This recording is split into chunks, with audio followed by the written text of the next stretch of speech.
Algérie, la revue de l'armée accuse le Maroc de recruter des traîtres algériens.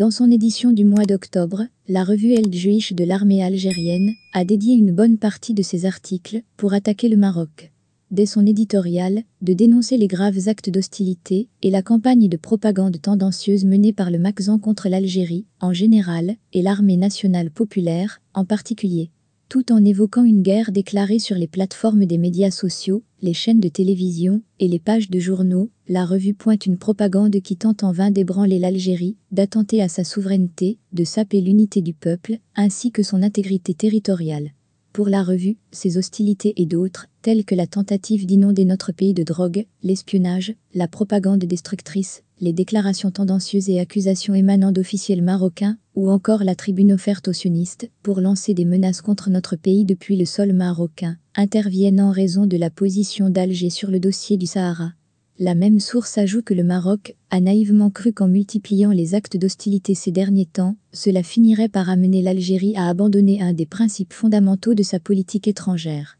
Reprenant les propos de Saïd Changria, lors de sa récente visite à la 2e région militaire, dans lesquelles il a accusé le Maroc d'être un régime expansionniste, la revue a assuré qu'outre les attaques diligentées par le Makzan, une bande de traîtres algériens a fait le choix de se mettre à sa solde, en appliquant ses ordres, et va même jusqu'à ajouter quantité d'épices au plat puant qu'il s'évertue à servir. Elle fustige ainsi une poignée de traîtres, qui défend les thèses de mouvements terroristes et séparatistes, qui se réjouit et applaudit tout fait passager survenant en Algérie, même s'il s'agit d'une simple bouche d'évacuation obstruée dans une rue donnée, et qui, à l'opposé, observe un mutisme éloquent, exprime un certain malaise, et ressent de la tristesse à propos des programmes d'avenir, des plans de développement adoptés et des projets réalisés.